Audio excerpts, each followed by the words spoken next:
ආයුබෝවන් සුබ සන්ධ්‍යාවක්. සියලු සමීක්ෂණ වාර්තා නැවත නැවතත් තහවුරු කළ ලංකාවේ අංක 1 ප්‍රවෘත්ති ප්‍රකාශය. පැත්ත ගියත් ඇත්ත කියන හිරු සවස 6:55 ප්‍රධාන ප්‍රවෘත්ති ප්‍රකාශය සමගින් මම මදුශාන්ත සිල්වා. මම රෝෂිනී විජේසූරිය. මුලින්ම අවධානය දවස උණුසුම් කළ සිරස්තල වෙත.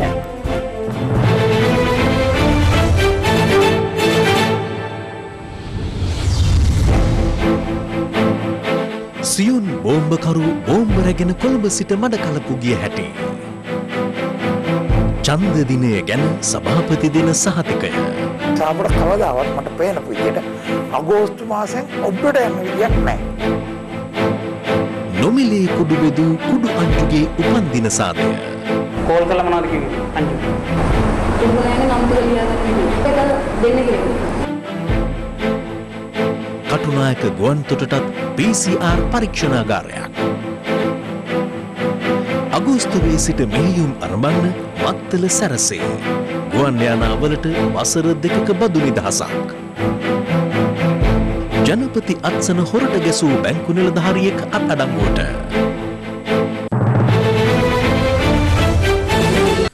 මඩකලපුව සියොන් දේවස්ථානයට බෝම්බ ප්‍රහාර එල්ල කළ මොහොමඩ් අසාද් බෝම්බයද රැගෙන කොළඹ සිට මඩකලපුවට ගොස් ඇත්තේ මගී ප්‍රවාහන බස් රථයකින් බව අද අනාවරණය වුණා. ඒ පාස්කු ඉරිදා ප්‍රහාරය පිළිබඳ විමර්ශනය කරන අපරාධ පරීක්ෂණ දෙපාර්තමේන්තුවේ නිලධාරියෙක් එම ප්‍රහාරය විමසන ජනාධිපති කොමිසම හමුවේ සාක්ෂි ලබා දුන්න අවස්ථාවේදී මේ අතර පාස්කු ඉරිදා දෙමටගොඩ මහවිල උද්‍යානයේ සිදු වූ පිපිරීම් වලට අදාළව මෙතෙක් මාධ්‍යයට නිකුත් නොකළ ඡායාරූප පෙළක් අද මාධ්‍යයට නිකුත් කෙරුණා. දවසේ පුවත.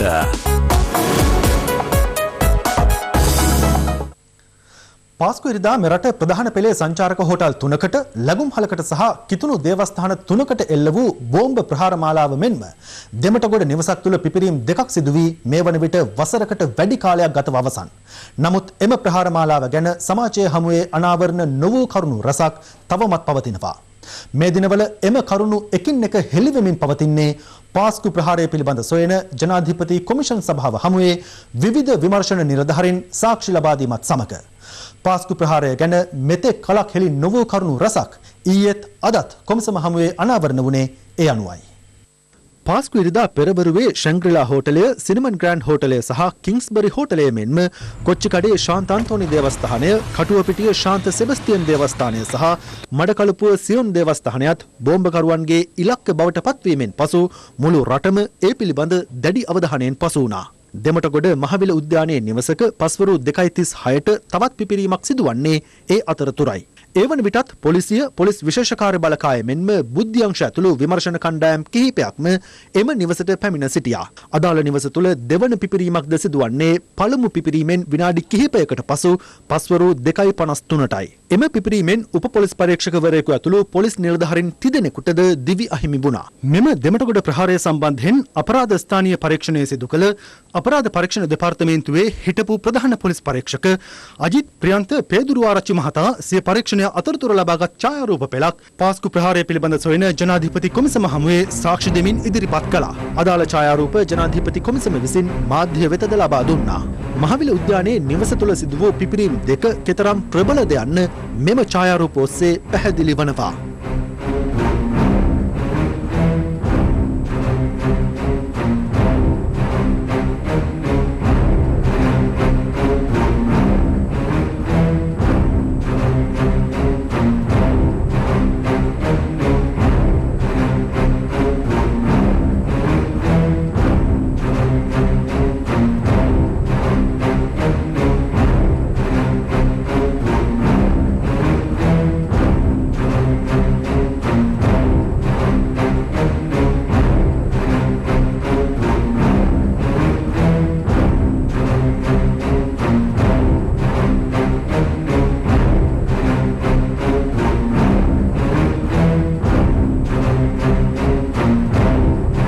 ජනාධිපති කොමිසම හමුවේ සාක්ෂි දුන් අජිත් ප්‍රියන්ත පේදුරුආරච්චි මහතා සඳහන් කළේ පිපිරීම සිදු වූ දෙමහල් නිවසේ උඩුමහලේ කාමරයක් තුළ පළමු පිපිරීම සිදුව ඇති බවට නිරීක්ෂණය වූ බවයි. පිපිරීම නිසා උඩුමහලේ පොළවේ සිදුරක් නිර්මාණය වී තිබූ බවත් ඒ නිසා එම මහල තිබුණේ කඩාවැටීමේ අවදානමක බවත් අජිත් ප්‍රියන්ත පේදුරුආරච්චි මහතා වැඩිදුරටත් කොමිසම හමුවේ පැහැදිලි කළා. එම ස්ථානය පරීක්ෂා කිරීමේදී පෙනී ගිය අන්දමට ටයිල් පොළව මත බෝම්බය තබා බෝම්බකාරිය විසින් දරුවන්ද තමන් වෙත කැඳවාගෙන බිම හිඳ ගැනීමෙන් අනතුරුව බෝම්බය පුපුරවාගෙන ඇති බවට නිරීක්ෂණය වී තිබෙනවා. ප්‍රධාන පොලිස් පරීක්ෂකවරයා පැවසුවේ දෙවන පිපිරීම සිදුව ඇත්තේ වෙනත් ස්ථානයක බවත් එය එක් පුද්ගලයෙකුට පමණක් රැඳී සිටිය හැකි කුඩා ස්ථානයක් ලෙස නිරීක්ෂණය කළ බවයි. පිපිරීම වූ ස්ථානයේ තිබී උප පොලිස් පරීක්ෂක රෝහණ බණ්ඩාරගේ සහ තවත් පොලිස් නිලධාරීන් දෙදෙනෙකුගේ සිරුරු හමු වූ බවත් සාක්ෂිකරු සඳහන් කළා. එමෙන්ම ඔහු වැඩිදුරටත් පැවසුවේ බෝම්බකාරියගේ සහ දරුවන්ගේ සිරුරු අනන්‍යතාව තහවුරු කර ගැනීමට නොහැකි වනසේ කැබලි වී ගොස් තිබූ බවයි. පාස්කු ප්‍රහාරය පිළිබඳ සොයන ජනාධිපති කොමිසම හමුවේ අද සාක්ෂි දුන්නේ අපරාධ පරීක්ෂණ දෙපාර්තමේන්තුවේ වාණිජ්‍ය අපරාධ විමර්ශනාංශයේ ස්ථානාධිපති ප්‍රධාන පොලිස් පරීක්ෂක නීතිඥ සමන් වීරසිංහ මහතායි. ප්‍රහාරය වන අවස්ථාවේ ඔහු අපරාධ පරීක්ෂණ දෙපාර්තමේන්තුවේ විශේෂ විමර්ශනාංශයේ ස්ථානාධිපතිවරයා ලෙස කටයුතු කළා. 2019 වැනි දින සිට මොහු මඩකලපුව සියොන් දේවස්ථානයේ වූ පිපිරීම සම්බන්ධයෙන් විමර්ශන කටයුතු බහරව කටයුතු කර තිබෙනවා. සාක්ෂිකරු කොමිසම හමුවේ සඳහන් කළේ තමන් මෙම ප්‍රහාරයේ විමර්ශන කටයුතු බහර ගැනීමෙන් අනතුරුව සියොන් දේවස්ථානයේ අසල තිබූ සියලු CCTV දර්ශන පරීක්ෂා කළ බවයි. එහිදී මෙම ප්‍රහාරය සම්බන්ධයෙන් වැදගත් කරුණු රසක් හෙළි කර ගැනීමට විමර්ශන නිලධාරීන්ට හැකියාව ලැබී තිබෙනවා. එහිදී අනාවරණ වී ඇති ප්‍රධානම කරුණ වන්නේ සියොන් දේවස්ථානයේ ප්‍රහාරකයා වන මොහොමඩ් අසාද් බෝම්බ රැගෙන විත් තිබෙන්නේ කොළඹ සිට බස් රථයකින් බව.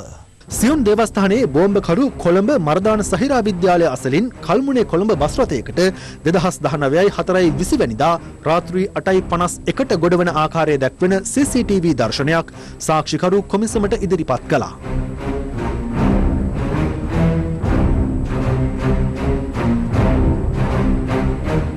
අදාළ පුද්ගලයා මෙම බස් රථය වෙන් කරවාගෙන ඇත්තේ කොච්චිකඩිය දේවස්ථානයේ බෝම්බකරු මාර්ගෙන් බවටද තොරතුරු අනාවරණ වී තිබෙනවා.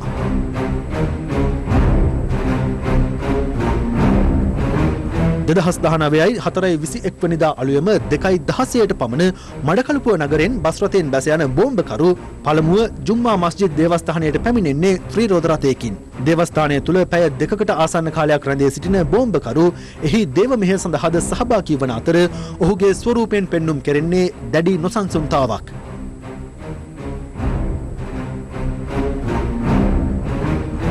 අනතුරුව දේවස්ථානයේ විවේකාගාරය තුළට යන බෝම්බකරු ඇඳුම් මාරු කර ගැනීමෙන් අනතුරුව දේවස්ථානයෙන් පිටව යනවා.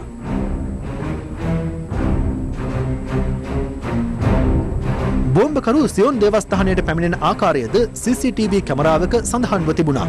අනතුරුව සියොන් දේවස්ථානය තුළ බෝම්බය පුපුරවා හැරෙන්නේ පෙරවරු 9:03ටයි.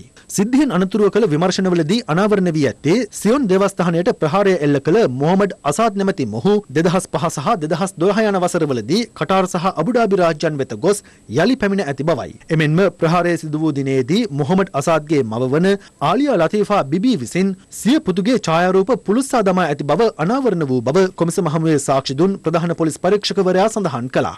සාක්ෂිකරු පැවසුවේ ඇය මේ වන විට සාක්ෂි වසන් කිරීමේ චෝදනාව යටතේ අපරාධ පරීක්ෂණ දෙපාර්තමේන්තුවේ අත්අඩංගුවේ පසුවන බවයි. බෝම්බකරුගේ බිරිඳ එනම් අබ්දුල් රහීම් ෆෙරෝසා පාස්කු ප්‍රහාරයට පසු කාත්තන්කුඩි සයින්ද මර්දු නිවසේ සිදු වූ පිපිරීම් වලින් මිය ගොස් ඇති බවද සාක්ෂිකරු අනාවරණ කළා. ඔහු වැඩිදුරටත් පැවසුවේ 2019 අප්‍රේල් 18 වෙනිදා රාත්‍රියේ අසාද් සහ ෆෙරෝසා වෑන් රථයකින් කල්මුනේ සිට කොළඹට පැමිණ ඇති අතර ඔවුන් කොල්ලපිටියේ මහල් නිවාස සංකීර්ණයේ පිහිටි නිවසක් වෙත පැමිණි බව අනාවරණ වූ බවයි. එහිදී කොමිසම විමසුවේ එම නිවසේ රැඳී සිටියේ කවුරුන්ද යන්නයි. සහරාන් ඔහුගේ බිරිඳ දරුවන් දෙදෙනා මෙන්ම කටුවපිටිය දේවස්ථානයේ ප්‍රහාරකයා වන හස්තෝන් සහ ඔහුගේ බිරිඳ වන සාරා ජස්මින් හෙවත් පුලස්තිනී එහි රැඳී සිට ඇති බව සාක්ෂිකරු සඳහන් කළා. 20 වෙනිදා පස්වරු 1ට පමණ මොවුන් සියලු දෙනා පානදුර පිහිටි නිවසට පැමිණ ඇති අතර සහරාන් අසාද් හස්තෝන් එහි නැවතී සිටියේදී අනෙක් පිරිස සහරාන්ගේ සහෝදරයෙකු වන රෙල්වාන් සමග කාත්තාන්කුඩි බලා පිටත්ව ගොස් ඇති බවත් වැඩිදුරටත් සාක්ෂිකරු අනාවරණ කළා. දවසේ පුවත මහා මැතිවරණයේ පැවැත්වෙන්නේ කවදාද? සෞඛ්‍ය මාර්ගෝපදේශ අනුව මැතිවරණය පවත්වන්නේ කොහොමද? මැතිවරණය පිළිබඳව ඡන්ද දායකයින්ට මතුවන මෙවැනි ගැටලු සම්බන්ධයෙන් හිරු ප්‍රවෘත්ති මැතිවරණ කොමිසමේ සභාපති මහින්ද දේශප්‍රිය මහතා සමග සාකච්ඡා කළා. ජුනි 20 මහා මැතිවරණයට දිනපවා නියම වෙලා තිබියදී ඒ ගැන අධිකරණ ක්‍රියාමාර්ගයකට යොමු පසුබිමක ජනතාවට තිබෙන ප්‍රශ්නයක් තමයි මහා මැතිවරණය පැවැත්වෙනවාද එසේනම් මේ කවද්ද කියන කාරණාව. හැබැයි දැන් ඒ ගැන තීරණය මැතිවරණ කොමිසමට පැවරලා තිබෙනවා. එවන් පසුබිමක වත්මන් තත්ත්වය කුමක්ද? මේ ගැන දැනගන්න සුදුසුම තැන මැතිවරණ කොමිසම. අපි සම්බන්ධ කරගත්තා මැතිවරණ කොමිසමේ සභාපතිතුමන්ව. සභාපතිතුමනි, එහෙනම් මැතිවරණය පැවැත්වෙන්නේ කවද්ද? අප්‍රේල් මාසේ 27 වෙනිදා විතර වෙනකොට මේ ඇඳිරි නීතිය අයින් වෙලා කොළඹ ඇඳිරි නීතිය අයින් වෙලා කාර්යාලවල සාමාන්‍ය කටයුතු ආවනම් අපිට ජුනි 20 වුණත් තියන්න තිබුණා. දැන් පවත්නා තත්ත්වයට මේ මාර්ගෝපදේශ එක්ක අපිට පිළුවනි සති 9ක් 11ක් අතරේ ඡන්ද විශ්වාසයක් කියන්න පුළුවන් තත්ත්වයක් තියෙනවා. අපිට කවදාවත් අගෝස්තු මාසෙන් ඔබට යන්න විදියක් නැහැ. සෞඛ්‍ය මාර්ගෝපදේශ අනුව මහමැතිවරණය පවත්වන එක මෙවර ජනතාවට අලුත් අත්දැකීමක්. ඒ සඳහා කොමිසමේ තියෙන සූදානම කොහොමද? අපි දැනටම අපි වැඩ පිළිවෙලක් හදලා තියෙනවා. ඒ සඳහා ට්‍රයල් රන් එකක්, මොක් ඉලෙක්ෂන් එකක් හෙට නෙවෙයි අනිද්දා නෙවෙයි ඊටත් අනිද්දා. අපි තියන්න බලාපොරොත්තු වෙනවා 200ක් විතර ඡන්දදායකයෝ ගෙනල්ලා පැය දෙකක් ඇතුළත අපිට කොච්චර වෙලාවක් යනවද දාන්න ගැටලු තියෙනවද කියලා බලන්න. මොකද සැනිටයිස් කරන්න ඕනේ, මීටරේ දුර තියාගන්න ඕනේ, හැඳුනුම් පතට ගන්න නැතුව චෙක් කරන්න ඕනේ, ෆේස් ෂීල්ඩ් දාන්න ඕනේ, ෆේස් මාස්ක් දාන්න ඕනේ. ඒ තත්ත්වෙ උඩ අපි සූදානම් වෙලා තියෙනවා. අනිත් පැත්තට ඡන්ද ගණන් කරනවා නම් අපි දේශපාලන පක්ෂ වලට කියලා සුමාර කරමු. අපි එකඟතාවලට එන්න වෙනවා. අපි ඡන්ද තියපු දවසේම ඡන්ද ගණන් කරනවද නැත්නම් මොනවාව ගණන් කරන්න ඊට පස්සේද? ඡන්ද මධ්‍යස්ථානයේ ඇතුළු වීමේදී මුඛාවරණ පැළඳීම අනිවාර්ය වෙන පසුබිමක ඡන්දදායකයාගේ අනන්‍යතාවය හඳුනා ගැනීම සඳහා විශේෂ ක්‍රියාමාර්ගයක් ගැන අවධානය යොමු වෙලා තිබෙනවද? ඒකටත් විකල්ප දෙකක් තියෙනවා. ඡන්ද මධ්‍යස්ථානයේ පරිශ්‍රයට ඇතුල් වෙන ස්ථානයේදී ඒජන්ස්ලා යම් ප්‍රමාණයක් ඉස්සරහා හැඳුනුම්පත් පරීක්ෂා කරලා නම හඬනගා කියවලා ඔවුන් චෙක් කියලා වගේ ස්ලිප් එකක් දීලා ඇතුළට යවනවා. එහෙම නැත්නම් ඡන්ද පොලේදී ඒ කතා කරන එක්කෙනාට ෆේස් ෂීල්ඩ් එකක් දීලා නැත්නම් ඉස්සරහින් පොලිතීන් කවර් එකක් ගහලා එයා හැඳුනුම්පත පරීක්ෂා කරලා බලනවාද? ඒ විකල්ප අපි ඔක්කොම මේ ටෙස්ට් රන් එකේදී චෙක් කරලා බලනවා. ඒ වගේම දැන් ඡන්දය සලකුණු කරන පැන්සල හැමෝම පාවිච්චි කරන්නේ බලාපොරොත්තු වෙනවා. ඒකි සාම දෙනාටම කළු හෝ නිල් බෝල් පොයින්ට් පෑනක් අරන් එන්න කියලා දැනට යෝජනා වෙලා තියෙනවා. ජෙල් පෙන් එකක් නෙවෙයි. ඊට අමතරව අපි පෑන් තියලා තියෙනවා. ඡන්ද පොළට එනකොට අපි හැම දෙනාගේම සැනිටයිස් කරනවා. ඒගොල්ලන්ට බැලට් පේපර් එක දෙනකොට ඒගොල්ලන්ට ප්‍රශ්නයක් නැහැ. ඒගොල්ලන්ගේ අත්වල මොකුත් නැහැ. යනකොටත් අපි ආපහු ඒගොල්ලන්ට සැනිටයිස් කරන්න කියනවා. ස්තුතියි සභාපතිතුමනි වත්මන් තත්ත්වය සහ මැතිවරණ සූදානම පිළිබඳව අපව දැනුවත් කළාට. ඔබට ස්තුතියි. මොරටුවේ පාතාලය බිහි කිරීම පසුපස දේශපාලඥයෙකු සහ ව්‍යාපාරිකයෙකු සිටින බවට 2018 වසරේදී ඝාතනයට ලක් වූ දේවල ගල්කිස්ස මහනගර සභා හිටපු මන්ත්‍රී රංජන් සිල්වා මහතාගේ වැඩිමල් පුත්‍රයා පවසනවා. ඔහු මේ මානවරණය සිදු කළේ මොරටුව සොයිසාපුර ආපන ශාලාවට වෙඩි තැබූ කප්පම් සිද්ධිය පිළිබඳව හිරු ප්‍රවෘත්ති වෙත විශේෂ අනාවරණයක් සිදු කරමින්. අදාළ වෙඩි තැබීමෙන් පසු කප්පම් කරුවන් රංජන් සිල්වා ඝාතනය පිළිබඳ සඳහන් කරමින් ආපන ශාලාවේ හිමිකරුට දුරකථන ඇමතුමක් ලබා දී තිබුණා. ආරක්ෂාවට යොදවා සිටි පොලිස් නිලධාරීන් දෙදෙනෙකු බලා සිටියේදී මොරටුව සොයිසාපුර ප්‍රදේශයේ පිහිටි ආපන ශාලාවකට වෙඩි ප්‍රහාරයක් එල්ලවන්නේ පසුගිය 29 වෙනිදායි. කප්පම් ඉල්ලා පැමිණි පිරිසක් අදාළ ආපන ශාලාවට පසුගිය 19 වෙනිදා පහර දීමක්ද සිදු කර තිබුණා. ආපන ශාලාවට වෙඩි තැබීමෙන් පසු එහි හිමිකරුට කප්පම් කරුවන්ගෙන් ඇමතුමක් ලැබුණු අතර ක්‍රිකට් ක්‍රීඩක ධනංජය ද සිල්වාගේ පියාවන දෙහිවල ගල්කිස්ස මහනගර සභාවේ ශ්‍රී ලංකා පොදුජන පෙරමුණ නියෝජනය කළ හිටපු නාගරික මන්ත්‍රී රංජන් ද සිල්වා ඝාතනය පිළිබඳවද එම ඇමතුමේ සඳහන් වුණා.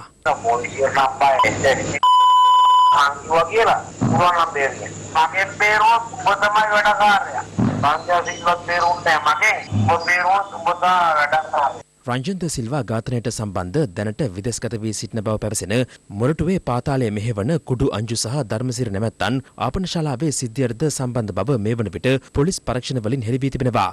එම දෙදෙනා පිළිබඳව ඝාතනයට ලක් වූ රංජන් ද සිල්වාගේ වැඩිමල් පුතු හිරු ප්‍රවෘත්ති වෙත විශේෂ හෙළිදරව්වක් සිදු කළා. මගේ තාත්තාගේ මරණයෙන් පස්සේ ළඟදී සිදුවෙච්ච මේ හෝටලේ වෙඩි තැබී ඒක තෝල බැලුවම ඔය ධර්මසිරි කියන පුද්ගලයා තමයි මගේ තාත්තාට වෙඩි තියෙන එකේදී කාර් එක පැද්දේ. අංජු කියන පුද්ගලයා තමයි ඒ වෙඩි තැබීම මෙහෙව්වේ ඒවකට. එනකොට ඒගොල්ලෝ කටින් මෙතන කිව්වනේ රංජන් සිල්ලට ගැහුවේ අපි ඔබ මොකෙද්ද කියලා මේ මනුස්සරත් කියන. ඔහු වැඩිදුරට සඳහන් කළේ මොරටුවේ පාතාලය බිහි කිරීම පිටුපස දේශපාලනඥයෙකු සහ ව්‍යාපාරිකයෙකු සිටින බවයි. අංජුව මේ තත්ත්වයට ගෙනගෙන ආපු දේශපාලනඥයෙකුත් ඉන්නවා. අංජුව මේ තත්ත්වයට දාපු තව මොරටුවේ දේශපාලනයේ උදව් තියෙන මොරටු රත්මනේ පාතාලය හදන මොරටුවේ ලක්ෂපති පුද්ගලෙක් ඉන්නවා. මම මග කීමෙන් කියන්නේ මේ පාතාලය කියන එක ඇදුවේ මේ පුද්ගලයෝ දෙන්න. මගේ පියා නැතුණාට පස්සේ අපිට ගොඩක් තර්ජන ආවා. ඊට පස්සේ අපිට පොලිස් ආරක්ෂාව දීලා තිබ්බා මෙරියාන පොලිසියෙන්. මාස 3ක් විතර යනකොට එකපාරටම අපේ ආරක්ෂාව නැති කරලා දැම්මා. ඝාතනයට ලක් වූ රංජන් ද සිල්වාගේ බිරිඳද සිය පවුල මුහුණ දී ඇති අවධානම පිළිබඳව අප සමග අදහස් පළ කළා. තාත්තවයි පුතාවයි එකට මරන්න ඇවිල්ලා තියෙන්නේ වාසනාවට පුතා බේරුණ. මේක පිටිපස්සේ දේශපාලඥයෙක් ඉන්නවා. ඒත් අපිට මෙහෙම එයාව නම් වශයෙන් කියන්න බෑ. මොකද අපිට දැන්ටත් මරණ තර්ජන තියෙන නිසා මගේ ලොකු පුතාට මොනවා කරයිද කියලා මං ගොඩාක් බයෙන් ඉන්නවා.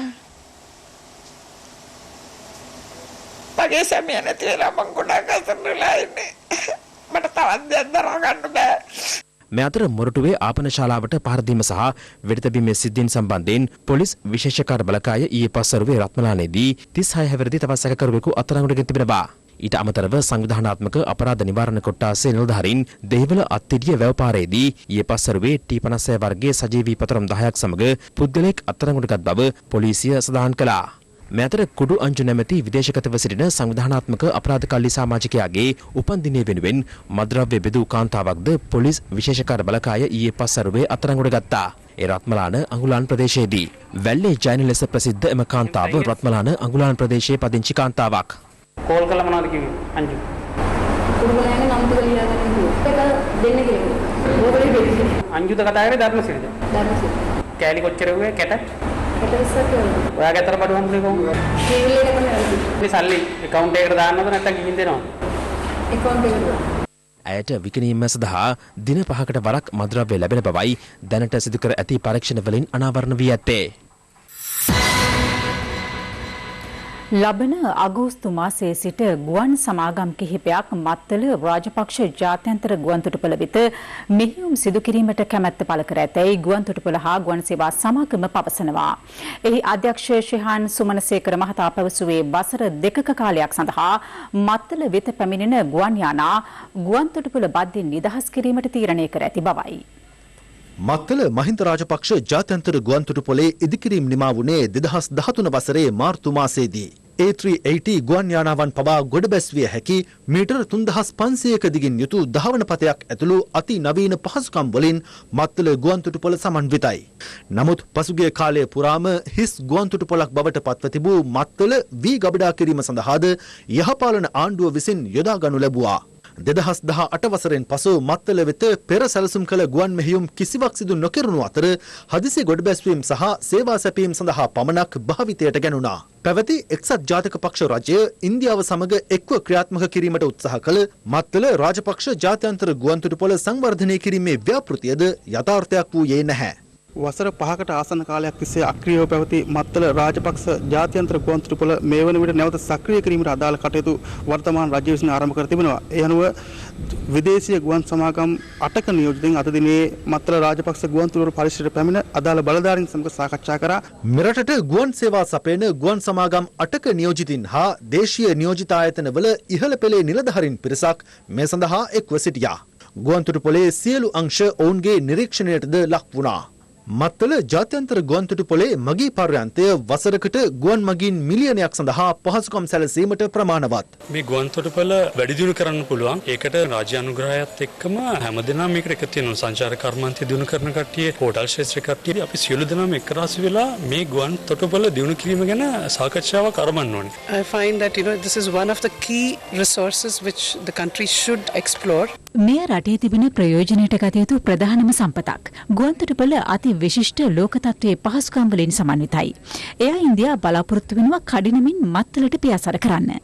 මත්තල ජාත්‍යන්තර ගුවන්තොටුපළ වෙත මෙහෙයුම් සිදු කරන ගුවන් සේවාවන් වෙත ආකර්ශනීය සහන රසක් ලබා දීමට ගුවන්තොටුපළ හා ගුවන් සේවා සමාගම තීරණය කර තිබෙනවා. ගුවන් සමාගම් 4ක් විතර මත්තල රාජපක්ෂ ගුවන්තොටුපළට අගෝස්තු වලින් පස්සේ පැමිණෙයි කියලා අපි විශ්වාස කරනවා. සහන හැටියට අපි එම්බාර්කේෂන් ලෙවි කියන කැටගරි එකේ අපි ඩොලර් 60ක ඩිස්කවුන්ට් එකක් පැසෙන්ජර්ට දෙන්න ඉදිරියට බලාපොරොත්තු වෙනවා. එතකොට මේ ගුවන්තොටුපළේ ලෑන්ඩින් ඇන්ඩ් පාකින් ෆීස් කියන ඒරියා එකත් අපි 100%ක්ම අවුරුදු 2ක කාලයකට ලිහිල් කළා. එම ප්‍රතිලාභය ගුවන් සමාගම් හා ගුවන් මගින්ට ලබා දෙන්න සලසවලා තියෙනවා. සුරක්ෂිත රටක් විනයගරුක සහ නීතිගරුක සමාජයක් ගොඩනැගීම අරමුණු කරගනිමින් පිහිටවන ලද ජනාධිපති කාර්යසාධක බලකාය මගින් රාජ්‍ය සේවයේ ස්වාධීනත්වයට බලපෑම් එල්ලවන බව හිටපු පාර්ලිමේන්තු මන්ත්‍රී ලක්ෂ්මන් කිරියල්ල මහතා පවසනවා. ඔහු මේ බව සඳහන් කළේ අද පෙරවරුවේ සමගි ජන බලවේගීය පක්ෂ කාර්යාලයේ කැඳවා තිබූ ප්‍රවෘත්ති සාකච්ඡාවකදී.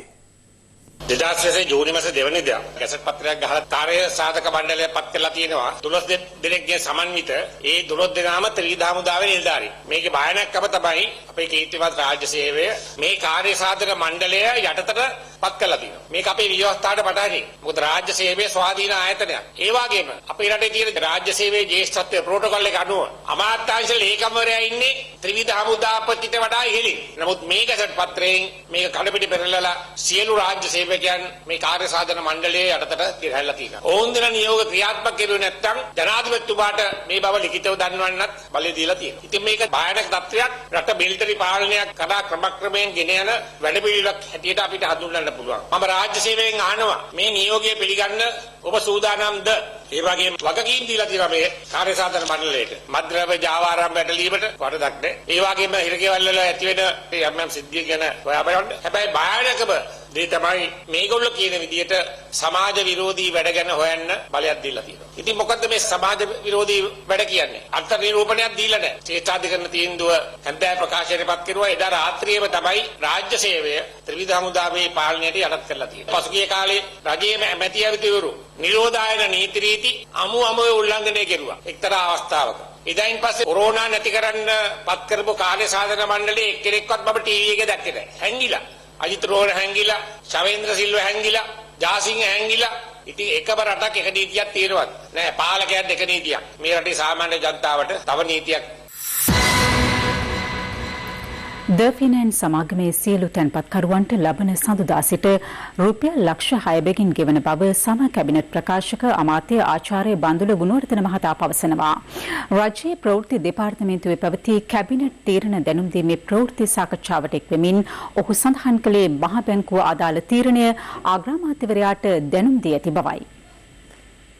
ද ෆිනෑන්ස් සමාගම එහි ඇතිවෙලා තිබෙන තත්ත්වයේ තුල ඈවර කිරීමේ කටයුතු කරන තෙක් සමාගමේ සියලුම තැන්පත්කරුවන්ට ලක්ෂ 6 බැගින් මුදල් ගෙවීම ආරම්භ කරන බව මහ බැංකුව විසින් දැනුම් දුන්න අග්‍රාමාත්‍යතුමාට.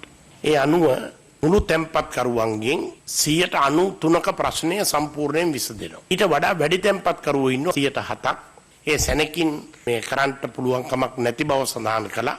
ඒ වැඩිපුර මුදල් තැන්පත් කළ තැන්පත්කරුවන්ගේ ටික ඒ ඈවර කරන ක්‍රියාවලිය තුලින් කඩිනමින් මුදල් ගෙවන් නිම කිරීම සඳහා කටයුතු කරනවා.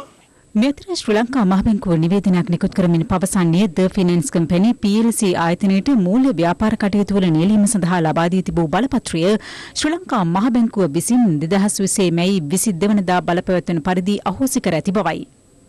පවතින ප්‍රතිපාදන අනුව රක්ෂණය වී ඇති සියලු තැන්පත්කරුවන්ට රුපියල් ලක්ෂ 6ක උපරිමයක් දක්වා බන්දි ගෙවීමට ශ්‍රී ලංකා මහ බැංකුව පියවර ගන්නා බවද එම නිවේදනයේ දැක්වෙනවා. නොගෙවූ ශේෂයක් වෙතොත් ද ෆිනෑන්ස් කම්පැනි PLC ආයතනයේ වත්කම් මෑවර කිරීමෙන් අනතුරුව එම මුදල් ලබා දෙන බවද අදාළ නිවේදනයේ සඳහන්. ශ්‍රී ලංකා මහ බැංකුව නිකුත් කර නිවේදනයේ වැඩිදුරටත් එක්වෙන්නේ ශ්‍රී ලංකා මහ බැංකුව මගින් මෙම කටයුතු සඳහා පත් කර ඇති නියෝජිත බැංකු ආයතනය වන මහජන බැංකුව මගින් බන්දි මුදල් ගෙවීම සිදු කරන බවයි. ද ෆිනෑන්ස් කම්පැනි PLC ආයතනයේ ශාඛා පැවති ප්‍රදේශවල පිහිටා ඇති මහජන බැංකු ශාඛා මගින් පළමු අධීරයේ ගෙවීම් කටයුතු එක් ගිණුමක් පමණක් හිමි තනි පුද්ගල තැන්පත්කරුවන් සඳහා ජුනි 7 වනදා සිට ආරම්භ කිරීමට නියමිතයි. මේ පිළිබඳ වැඩිදුර තොරතුරු ශ්‍රී ලංකා මහ බැංකුවේ 0112 398 788 0112 477 261 යන දුරකථන අංකවලට මෙන්ම මහජන බැංකුවේ 0112 481 594 0112 481 320 0112 481 612 0112 481 703 යන අංක ඇමතීමෙන් ලබාගත හැකියි. මෙතර කොවිඩ් වසංගත සමයේදී ආදායම් බදු නොගෙවූ අයට එරෙහිව දඩමුදල් අය කිරීම සම්බන්ධයෙන් කැබිනට් තීරණ දැනුම් දීමේ ප්‍රවෘත්ති සාකච්ඡාවේදී මෙලෙස අදහස් පළ වුණා. ඊළඟට දේශීය ආදායම් දෙපාර්තමේන්තුව සාමාන්‍ය නියමිත කාලයට බදු පත්‍රිකා ඉදිරිපත් නොකිරීම, බදු මුදල් නොගෙවීම යන ආදියට දඩ නියම කරනවා දේශීය ආදායම් පනතේ විධිවිධාන වලට අනුව. නමුත් රට වසා තිබූ කාලය තුලදී කිසිදු දඩ මුදලක් අය නොකිරීමට ජනාධිපතිතුමා කැබිනට් අනුමැතිය ලබාගත්ත. ඒ අනුව 2020 ජුනි මාස 20 වෙනිදා දක්වා වසා තිබුණ කාලය තුල ආදායම් බදු සම්බන්ධයෙන් දඩ මුදල් පැනවීමක් නොකරන බව දැනුම් දෙන්න කැමැතියි. මෙවර පොසොන් පොහෝ දිනය වෙනුවෙන් හිරු මාධ්‍ය සැදැහැසිතින් පිරිනමන හිරු ශ්‍රද්ධාභිවන්දනා වැඩසටහන හෙට අලුයම සිට සජීවීව ඔබ වෙත ගෙන ඒමට මෙවර විට සියලු කටයුතු සූදානම්. ඒ බුත්තල ඓතිහාසික යොදගනාව රජමහා විහාරයේ සිටයි. හිරු ශ්‍රද්ධාභිවන්දනා අනුබුදු මිහිඳු හිමියන් ලක්දිවට වැඩම කිරීමත් නිර්මල බුදුදහම මෙරට තුල ස්ථාපිත වීමත් සිදු වූ පොසොන් පොහෝ දිනය වෙනුවෙන් හිරු මාධ්‍යාලය සංවිධානය කරන හිරු ශ්‍රද්ධාභිවන්දනා සීල සමාදාන වැඩසටහන හෙට අලුයම ආරම්භ වනවා. ඒ දුටුගැමුණු රජතුමාගේ සොහොයුරු සද්ධාතිස්ස රජතුමා විසින් ඉදිකළ බුත්තල ඓතිහාසික යුදගනාව රජමහා විහාරයේ කේන්ද්‍ර කරගනිමින් හෙට අලුයම 5:30 සිට සජීවීව ආරම්භෙන සීල සමාදානය සමගින් දවස පුරා ධර්මදේශනා ධර්ම සාකච්ඡා ඇතුළු පින්කම් රැසක් පැවැත්වීමට නිමිතයි. හිරු මාධ්‍යාලයේ සභාපති රේණු සිල්වා මහතාගේ සංකල්පයකට අනුව සිදු කෙරෙන සම්බුද්ධ ශාසනයේ චිරස්ථිතිය උදෙසා කුලදරුවන් පූජා කිරීමේ මහා පුණ්‍ය කර්මය වූ හිරු ශාසනාවතරණයේ වැඩසටහනද හෙට පැවැත්වෙනවා. හිරු මාධ්‍යාලය විසින් 8 වෙනි වරටත් සංවිධානය කරන මෙම පුණ්‍යෝත්සවයේදී කුලදරුවන් 13 දෙනෙකු ශාසනයට පූජා කිරීමට නියමිතයි. එමෙන්ම සංඝයා වහන්සේ 100ක් නමක් විශේෂ සිදු කෙරෙන මහා සාංගික දානමය පුණ්‍ය කර්මයක් හෙට පැවැත්වෙන්නේ ඓතිහාසික යුදගනාව රජමහා විහාරස්ථානයේදීමයි. හිරු මාධ්‍යාලයේ සභාපති රේණු සිල්වා මහතාගේ සුරතින් යුදගනාව රජමහා විහාරයේ වෙත සමාධි බුද්ධ ප්‍රතිමා වහන්සේලා පූජා කිරීමේ පුණ්‍ය කර්මය සමග නිවසේ සිටම සජීවීව එක්වීමට සදහැවත් ඔබට හෙට අවස්ථාව හිමි වනවා. හිරු ශ්‍රද්ධාභිවන්දනා වැඩසටහන අවසන් වන්නේ සුවඳ දුමින් නහවා ශබ්ද පූජාවන් පවත්වා ඓතිහාසික යුදගනාව රජමහා විහාරයේ චෛත්‍ය රාජානන් වහන්සේ අභියස සිදු කෙරෙන අධිෂ්ඨාන පූජාවත් සමගයි. මේ සියලු පින්කම් රූපවාහිනී තිරය ඔස්සේ සජීවීව ඔබට සමීප කරවීමට හිරු පිරිවර සියලු කටයුතු සූදානම් කරමින් සිටිනවා. ඓතිහාසික යුදගනාව රජමහා විහාරයේ සිට සජීවීව ගෙන එන මෙම සියලු පින්කම් සමග නිවස් තුල සිට සදහැසිතින් ඒකාත්මික වන ලෙස අප ඔබෙන් ගෞරවයෙන් ඉල්ලා සිටිනවා. මෙවර හිරු මාධ්‍යාලයේ මගින් උත්තල යුදගනාරාජ මහා විහාරස්ථානයේ සිට පොසොන් උත්සවය සිදු කිරීමට බලාපොරොත්තු වෙනවා. හිරු මාධ්‍යාලය තුලින් වෙසක් පොසොන් ආදී උත්සව වරින් වර ඉතාම උත්කර්ෂවත් අන්දමින් සිද්ධ කළා කියන එකත් අපි විශේෂයෙන් සඳහන් කරන්නට ඕන. විශේෂයෙන් අපි සඳහන් කරනවා හිරු මාධ්‍යාලයත් සමගම තම තමන්ගේ නිවෙස්වල වාසය කරමින් ඒ පොසොන් උත්සවයේ බෞද්ධ කටයුතු වලට සහභාගී වෙනවා නම් වඩාත්ම හොඳයි කියන එක අපි මතක් කරනවා. අලියම 5:00 සිට හවස 7 දක්වා මේ ස්ථානයේ විවිධ දාන සීල භාවනා කියන ත්‍රිවිධ පුණ්‍ය ක්‍රියාවන් රසක් පවත්වනු ලබනවා. බැතිබර සිතින් යුතුව අපි ආරාධනා කරනු ලබනවා. දැන් රටේ පවතින කොරෝනා උවදුර තුළ බෞද්ධ සදහැවත් සෑම සීල දෙනාම නිවසේ සිට එම උදාරතර හිරු සද්ධාභිවන්දනා ආගමික වැඩසටහනට සහභාගී වෙන ලෙස ශ්‍රද්ධාභිවන්දනා බුද්ධාභිවන්දනාවට පිදෙන හිරු ශ්‍රද්ධාභිවන්දනාව. සෞඛ්‍ය උපදෙස් අනුව කටයුතු කිරීම මගින් ඉතා කෙටි කලකින් කොවිඩ් උවදුරෙන් නිදහස් වීමට හැකි බව ආග්‍රාමාත්‍ය මහින්ද රාජපක්ෂ මහතා පවසනවා. ආග්‍රාමාත්‍යවරයා මේ අදහස් පළ කළේ අනුරාධපුර මිහින්තලේ පැවති රාජ්‍ය පොසොන් උත්සවයට එක්වෙමින්. අනිත් හාමුදුරුවෝ මට නිවැරදි නම් මේක තමයි රජ කාලෙන් පස්සේ පොසොන් රාජ්‍ය උත්සවය පළවෙනි වතාවට පවත්වන්නේ අද. පොසොන් උත්සව පැවැත්වුවා. ඉස්සර මමත් ඇවිල්ලා තියෙනවා. හැබැයි රාජ්‍ය උත්සවයක් වශයෙන් නම් කරලා පවත්වනු ලබන පළවෙනිම අවස්ථාව අදයි. ජනාධිපතිතුමාට ඒ ගෞරවය අපි හිමි කරන්න ඕන. සෞඛ්‍ය ආරක්ෂක අංශවල උපදෙස් අපි පිළිපදිනවා. නැත්නම් මෙතන අද මෙහෙම නෙවෙයි මිහින් තලාව තියෙන්නේ. මේ සෞඛ්‍ය අංශ ලබා දුන් උපදෙස් හරියාකාරව පිළිපැද්දොත් අපිට ඇති කෙටි කාලයක් තුළදී අපිට නැවත පුරුදු විදියට ජීවත් වෙන්න පුළුවන්කම ලැබෙයි කියලා. ඒ සඳහා අපිට ශක්තිය විදේශයන්හි සිට පැමිණෙන්නන්ගේ PCR පරීක්ෂණ ප්‍රතිඵල කඩිනම් කිරීමට ගුවන්තොටුපොළ පරිශ්‍රයේම පරීක්ෂණාගාරයක් ස්ථාපිත කිරීමට COVID-19 මර්ධන කාර්යසාධක බලකාය සහ විශේෂඥ වෛද්‍යවරුන් සමග පැවති සාකච්ඡාවකදී තීරණය වී තිබෙනවා. මේ අතර නව ආසාදිතයින් 41 දෙනෙකු වාර්තා වීමත් සමග මෙරට සමස්ත COVID-19 ආසාදිතයින් සංඛ්‍යාව 1790 දක්වා ඉහළ ගියා.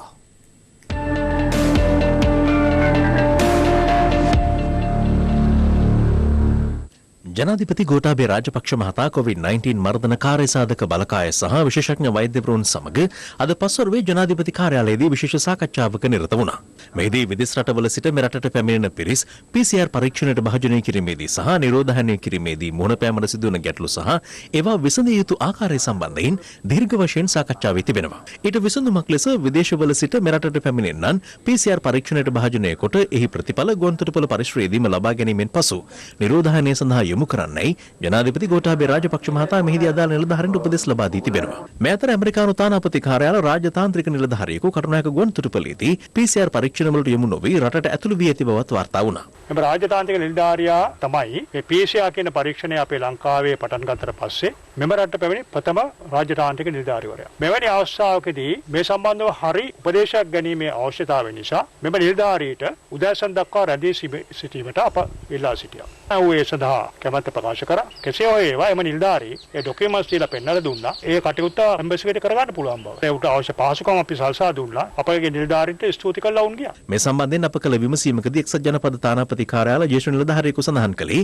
එක්සත් ජනපද රාජතාන්ත්‍රික කාර්ය මණ්ඩල නිලධාරීන් මෙරට නිරෝධායන සීමා කිරීම ඇතුළුව COVID-19 මාර්ගෝපදේශ තරයේ පිළිපදින බවයි. ඒ අනුව අදාළ නිලධාරියාද මෙරටට පැමිණ ඇත්තේ එම මාර්ගෝපදේශයන්ට අනුකූලව බව නිලධාරියා සඳහන් කළා. එක්සත් ජනපද රාජතාන්ත්‍රික නිලධාරීන් මෙරටට පැමිණීමේදීත් ශ්‍රී ලංකාවේ රාජතාන්ත්‍රික නිලධාරීන් එක්සත් ජනපදයට පැමිණීමේදීත් ව්‍යානා සමුළුවේ දක්වා ඇති ප්‍රමිතීන් හා ක්‍රියාපටිපාටින් වලට අනුකූලව කටයුතු කරන බවයි එම නිලධාරියා වැඩිදුරටත් සඳහන් කළේ. මේ අතර COVID-19 ආසාදිතයන් 41 දෙනෙක් අද වාර්තා වූ අතර ඉන් 36 දෙනෙක් නාවික හමුදා සමාජිකයන්. 30 දෙනෙක් ඉන්දියාවේ සිටත් අනෙක් දෙදෙනා බංග්ලාදේශයේ සහ ඩුබායි සිටත් පැමිණ නිරෝධායන මධ්‍යස්ථාන වෙත යොමු කර සිටි අයයි. ඒ අනුව මේ වන විට රෝහල්ගතව ප්‍රතිකාර ලබන සමස්ත COVID-19 ආසාදිතයන් සංඛ්‍යාව 1790ක් වන අතර සුවය ලබා පිටව ගොස් ඇති පිරිස 839ක් වනවා. මේ අතර අංගොඩ බෝවන රෝග විද්‍යායතනයේ CT ස්කෑන් යන්ත්‍රයක් ස්ථාපනය කිරීම සඳහා මොරටු විශ්වවිද්‍යාලයේ 92-93 ඉංජිනේරු සංගමේ සමාජිකයන්ගේ මූල්‍ය දායකත්වයෙන් නාවික හමුදාව විසින් නිදිකළ නව ගොඩනැගිල්ල අමාත්‍ය පවිත්‍ර වන්නාරච්චි මහත්මියගේ ප්‍රධානත්වයෙන් විවෘත කිරීම සිදු වුණා. මේ අතර ඇමරිකා එක්සත් ජනපද රජය ශ්‍රී ලංකා රජයට ලබා දුන් පොරොන්දුවක් මත ශ්වසන ආධාරක යන්ත්‍ර 200ක් මෙරටට ලැබීමට නියමිතයි. අප කළ විමසීමකදී ඇමරිකා එක්සත් ජනපද තානාපති කාර්යාලය ජ්‍යෙෂ්ඨ නිලධාරියෙක් සඳහන් කළේ එහි පළමු තොගය ජූලි මාසයේ අවසන් වන විට මෙරටට බහර දීමට හැකි වනු ඇති බවයි. මේ අතර දිවයිනේ සීළු දිස්ත්‍රික්කවලට ඊයේ රාත්‍රී 10ට පැනවූ ඇඳිරි නීතිය ජූනි 6 වන සෙනසුරාදා අලුයම 4 දක්වා ක්‍රියාත්මකයි. ඒ අනුව අද සහ හෙට මාර්ගයේ ගමන් කිරීමට අවසරයක් තියෙන්නේ මැයි 31 දක්වා. අප විසින් නිකුත් කරපු අත්‍යවශ්‍ය සේවා බලපත්‍ර ලාභීන්ට ඒ හැරුණු විට කිසියම් කෙනෙකුට අවශ්‍ය නම් තමන්ගේ අත්‍යවශ්‍ය කරුණක් නැත්නම් සෞඛ්‍ය හේතුවක් මත ළඟම තියෙන පොලිස් දාණයෙන් ලබා ගන්නා ඇඳිරි නීති බලපත්‍රයක් ලබාගෙන පමණයි ක්‍රියාත්මක වීමේ හැකියාව තියෙන්නේ. එමෙන්ම පවතින තත්ත්වයේ මත පොසොන් උත්සවයේ වෙනුවෙන් දන්සල් සංවිධානය කිරීම සඳහා කිසිදු අනුමැතියක් ලබා දීමට සෞඛ්‍ය සේවා අධ්‍යක්ෂ ජනරාල්වරයා විසින් උපදෙස් දී නොමැති බවද ශ්‍රී ලංකා මහජන සෞඛ්‍ය පරීක්ෂකවරුන්ගේ සංගමය නිවේදනය කරනවා. මේ අතර සියලුම රජයේ සෞඛ්‍ය සේවා නිලධාරීන් ජූනි මාස 10 වෙනිදාට පෙර තැපැල් ඡන්දය ප්‍රකාශ කිරීම සඳහා ඉල්ලුම් කරන ලෙස සෞඛ්‍ය සේවා අධ්‍යක්ෂ ජනරාල් විශේෂඥ වෛද්‍ය අනිල් ජාසිංහ මහතා සෞඛ්‍ය සේවා නිලධාරීන්ට දැනුම් දෙනවා.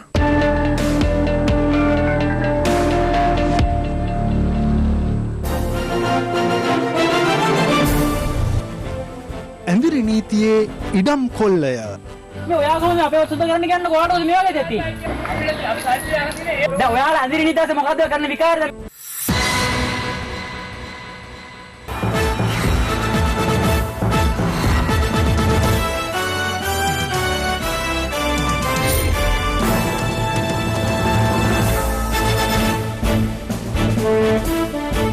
ඓතිහාසික දෙවනගල පුදුබිමේ ඉඩම් කොල්ලය හිරු CIA හරහා අප පසුගිය දින කිහිපයේදීම හෙළි කළා.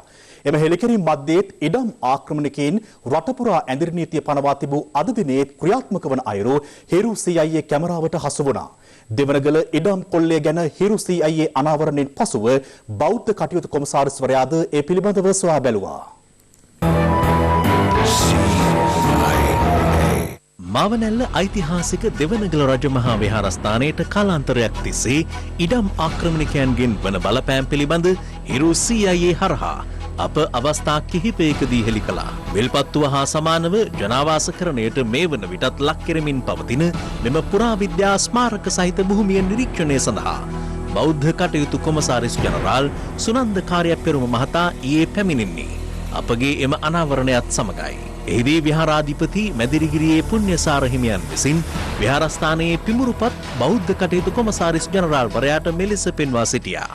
මේක තියෙනවා ඒ විලන් ඔක්කොම සෑය කරනවා මේක මම ගන්න දුන්නේ දේශපාලන උත්තරක මේ තමයි ධම්ම රොක්කොල මේක මේදී විහාරාධිපති හිමියන් විසින් පසුගිය යහපාලන ආණ්ඩුව සමයේ පුරාවිද්‍යා දෙපාර්තමේන්තුවට අයත් ඉපැරණි ගල් කොන්ක්‍රීට් බැමි ලෙස වෙනස් කළ ආකාරයද හෙළි කළා. මේ ගල් දැන් මුතුමල සේමන් මම මේක අයින් කරලා කලින්නවා මේක කොන්ක්‍රීට් කරනවා. අද ගල් කඩවිල උතරේ තියෙන සර්. දැන් සර් මෙයාලා ගල උඩ පදිංචි අපිට අපි තවරලා මේක පරිකරනවා සර් ඉතින් නම් වෙච්චර ඉතින් තිබුණා අපිට අද එන්න දණක් තියෙනවා.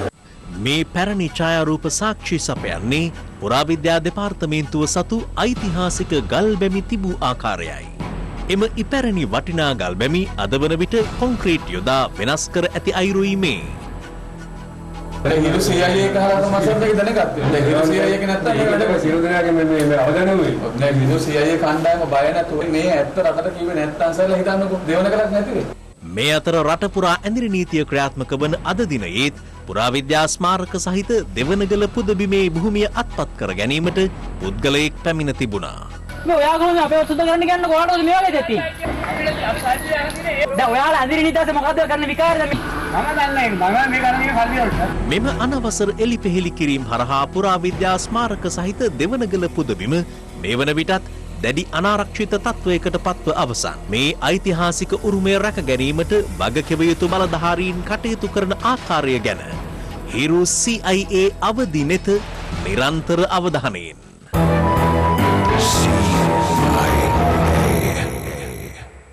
දැන් රටවටා හිරු. රටවටා හිරු. ජනාධිපතිවරයාගේ අත්සන සහිතව කූට ලේඛන සැකසීම සම්බන්ධයෙන් අත්අඩංගුවටගත් සැකකරුවෙකු ලබන 8 වෙනිදා දක්වා ආරක්ෂිත බන්ධනාගාරගත කර ඇති බව පොලිස් මාධ්‍ය කොට්ටාශය පවසනවා. ඉදිරි මහමැතිවරණයට ශ්‍රී ලංකා පොදු ජන පෙරමුණෙන් තරඟ කිරීම සඳහා නෝරලේ දිස්ත්‍රික් නාම යෝජනා පත්‍රයට අභාවප්‍රාප්ත අරුමුගම් තොණ්ඩමන් මහතාගේ පුත් ජීවන් තොණ්ඩමන් මහතා අද අත්සන් තැබුවේ කොටගල පිහිටි ලංකා කම්කරු කොංග්‍රස් මූලස්ථානයේදී. පසුගිය දින කිහිපය පුරා නෙළුව සහ හිනිදුම් ප්‍රදේශවල නිවාසවල සිටින කාන්තාවන් සහ ළමුන් බියවද්දා පලායන කණ්ඩායමක් පිළිබඳ පොලිසියට ලැබුණු පැමිණිලි මත අදාළවීම පොලිස් කණ්ඩායම් 6ක් එකබද්ධ මෙහෙයුමක් ආරම්භ කළා. ප්‍රදේශවාසීන් විසින් ග්‍රීස් යකුන් ලෙස හඳුන්වන මෙම පිරිස සොයා මෙහෙයුම් තවමත් ක්‍රියාත්මකයි. දෙවෙනි ප්‍රදේශ රැසක ව්‍යාප්ත වී තිබෙන කහතිත් පළඟැටියාගේ ව්‍යාප්තිය පිළිබඳ දැනුම් දීම සඳහා කෘෂිකර්ම දෙපාර්තමේන්තුව විසින් 19 දුරකථන අංකය හඳුන්වා දී තිබෙනවා. රටවටා හිරු.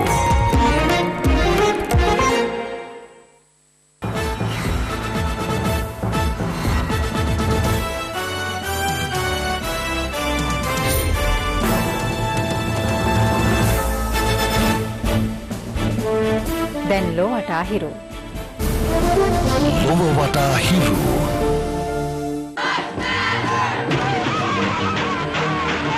I did not.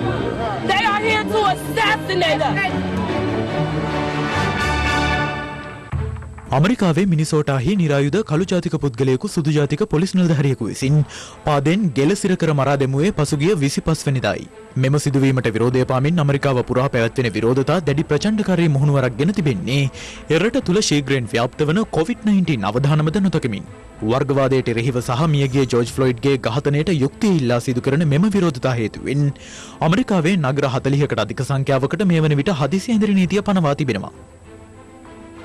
විරෝධතාවල නිරත වන පුද්ගලයන් 200කට අධික පිරිස මේ වන විට නිව්යෝර්ක් ප්‍රාන්තයෙන් පමණක් අත්අඩංගුවටගෙන තිබෙනවා. කෙසේ වෙතත් ඇතැම් ප්‍රාන්තවල පොලිස් නිලධාරීන් විරෝධතාවන්ට සහාය පළ කළේ මේ අයුරින්. ෆ්ලොයිඩ්ගේ ඝාතනයට සම්බන්ධ පොලිස් නිලධාරීන් සිව් දෙනෙකුට එරෙහිව චෝදනා ගොනු කර ඔවුන් අත්අඩංගුවටගෙන ඇති බව මිනිසෝටාහි නීතිපතිවරයා නිවේදනය කළද ලොව රටවල් රැසක් අමරිකානු පොලිසියේ මෙම අත්නෝමතික ඝාතනයට එරෙහිව විරෝධතා ආරම්භ කර තිබෙනවා. කළු ජාතිකයින්ට එරෙහිව අමරිකාවේ සිදුවන වර්ගවාදයට එරෙහිව එරට සිටින ශ්‍රී ලාංකික තරුණියක්ද විරෝධතාවලට සහාය පළ කළ අයුරු දැක්වෙන ඡායාරූපයක් සමාජ මාධ්‍ය ඔස්සේ සංසරණය වෙනවා. මෙතර ඝාතනයට ලක් වූ ජෝර්ජ් ෆ්ලොයිඩ් හට COVID-19 වෛරසය ආසාදනය වී තිබී ඇති බවට පශ්චාත් මරණ පරීක්ෂණයේදී අනාවරණය වී ඇතැයි විදෙස් මාධ්‍ය වාර්තා කරනවා. මෙතර අමරිකාවේ හිටපු කළු ජාතික ජනාධිපතිවරයෙකු ලෙස ලොව පුරා ගෞරවාදරයට පාත්‍ර වූ බැරක් ඔබාමා අමරිකාව නැවත ගොඩනැගිය යුතු කාලය එළඹ ඇති බව පවසනවා. They've also been an incredible opportunity for people to be awakened. They offer an opportunity for us to all work together to tackle, to take them off, to change. ඔස්ට්‍රේලියානු අග්‍රාමාත්‍ය Scott Morrison එලිමහන් ගෙවත්තක් අසලදී මාධ්‍යවේදීන්ට අදහස් දක්වමින් සිටි අතරතුර අලුතින් සකසන ලද තනබිස්සර හානි සිදුවන බව පවසමින් නිවැසියක් අගමැතිවරයාට ඉන් ඉවත් වන ලෙසට බැනවදින දර්ශන පෙළක් විදෙස් මාධ්‍ය මෙලෙස වාර්තා කළා. 10,000 Australians. Sure. Come on. Hey guys, I've just reseated that. Yeah, please, off the thing.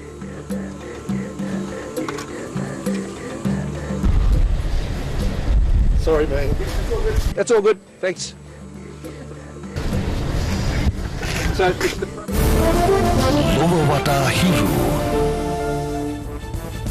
ඒ සමගින් 6:55 ප්‍රධාන ප්‍රවෘත්ති ප්‍රකාශය නිමවට පත්වනවා.